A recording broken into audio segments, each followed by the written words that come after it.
Crossing Rock Creek Part 2, a long-awaited update. So let's see what it is.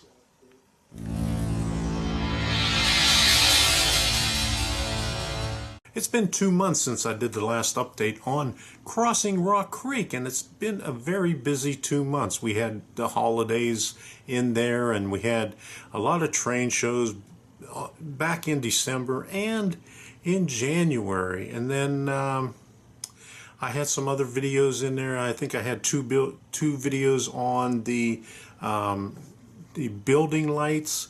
I had model railroading for beginners, doing the bridge pier, and then weathering it, and then weathering the tunnel portal. So it's been busy, and then I had some Arduino ones in there, testing out a couple of different motor shields for DCC++.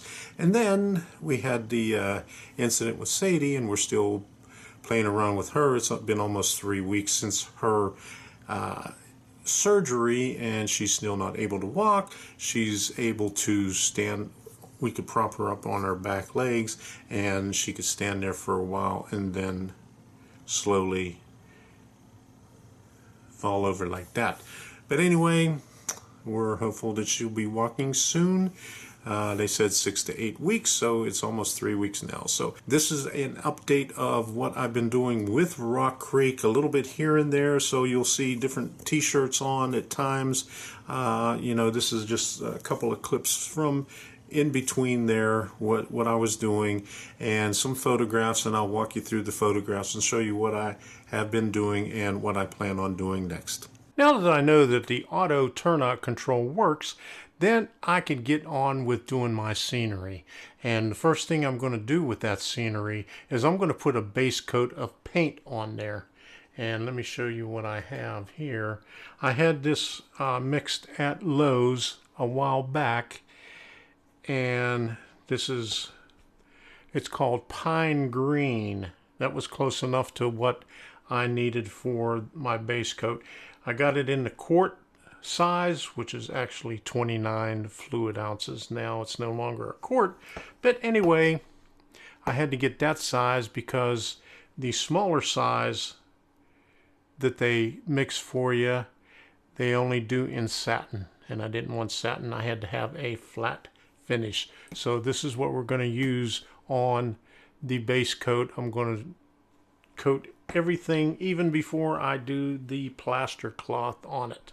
Before we apply the scenery to Rock Creek, I'm making sure everything fits correctly and lining everything up so I could glue the bridge pier and abutment in place. And you could see it back here. I have the pier right here, and the abutment is right up there, and then I have a Y turnout right behind it right there. So we're going to glue all that in place and make sure that we have everything nice and sturdy so we can start laying out our cardboard strips for our scenery.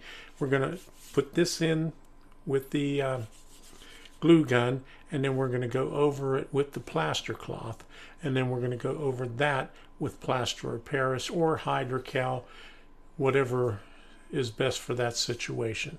And as you can see right here, I made a little platform up there so I could put a small building right at the end of the tracks and right next to the street and right above the tunnel portal right there. And I'll show a close-up of that also. I'm building a flat surface on top of the scratch-built tunnel portal so I can put a small building up there. This is going to straddle each side of the tunnel portal so it won't move, and it'll sit there like that.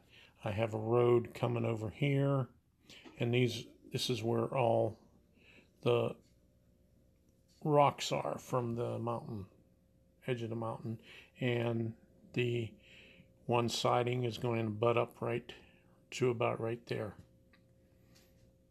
So I'll be able to I'm going to have to probably scratch build a building to put up there.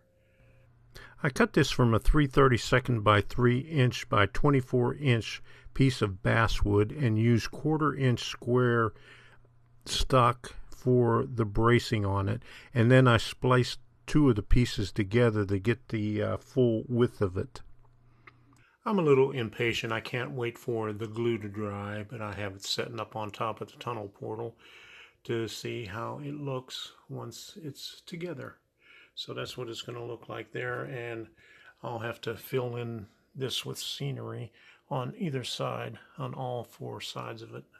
Once the glue dried, I covered it with a coat of paint like all the other areas on there, and you can see the top view of it.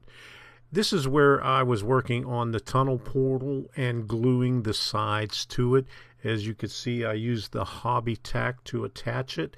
It holds it, but you're able to take it apart if you need to. And you can see the culvert on the bottom.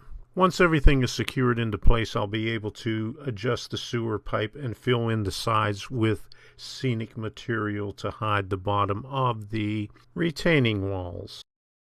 Here's a view of what I have done so far. I have the bridge pier and the abutments in place. I have the tunnel portals and the retaining walls in place. They're all colored. I just have to glue everything in place right now. And I run this in here so I make sure the clearance is good. I also put the NMRA gauge over here to make sure that we have the clearance on the side right there, and you can see we just barely make it right there. So we're good to go with that part right there. I painted this, and I'm going to have to put another coat of paint on there before I get started, and I'm also going to redo some of the scenery around the edges where I took all this old stuff out.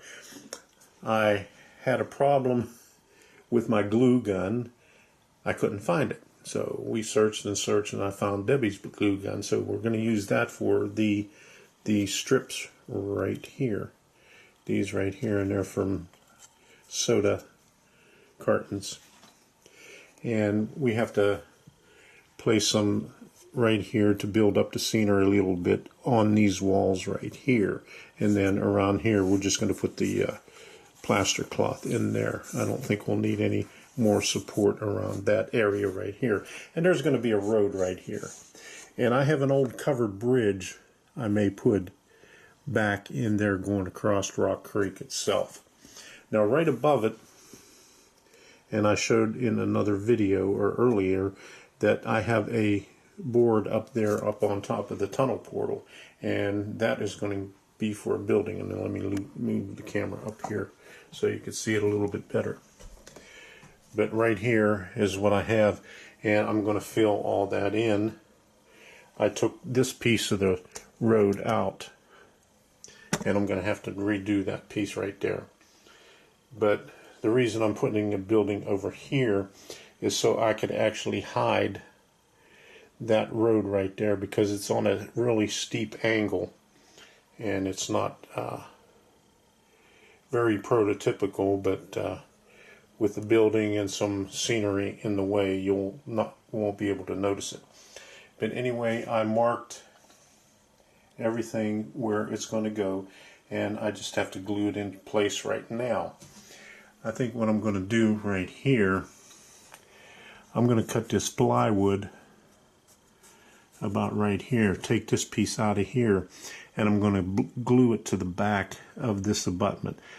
I have the stonework on the back of that, but I'm going to take it off the back and just cut a little piece of wood here just to prop up this piece right here. That'll give me more room. I'm going to cut the back of this plywood right here to the back of that, so I have access for this switch underneath.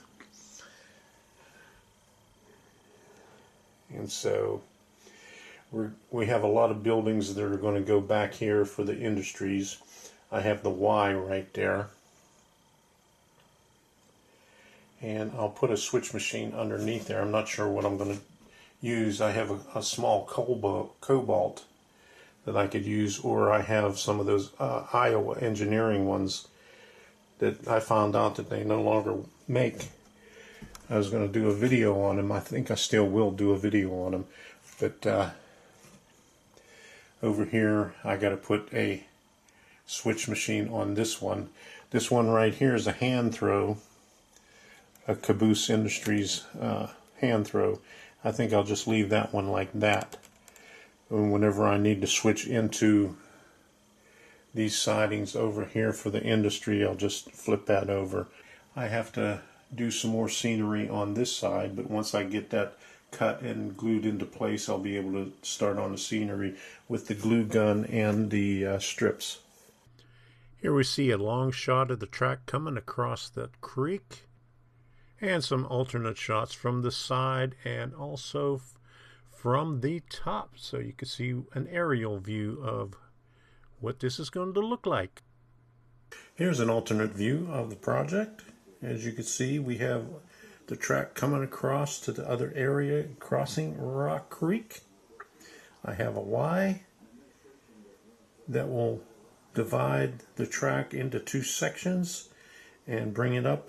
I'll have a couple of more turnouts so I could go around some of the buildings. You may have noticed that this looks and sounds just a little bit different from my previous videos. That's because I have a new video camera.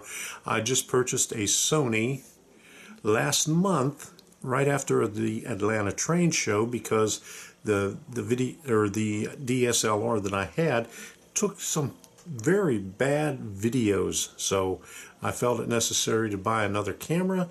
And then after that, that's when we had the issue with Sadie, and so now I'm going to be using this for our train shows. And I got a train show coming up in Fort Myers on Saturday, so we're going to have some video on that. And hopefully we'll get to go up to the clubhouse and see what kind of progress they have made since the last time we were there. I was supposed to have a special viewing of it so I could film it, but I had some health issues last year and I never made it, so hopefully I'll get to do that this year after the show. So until the next time, we'll see you.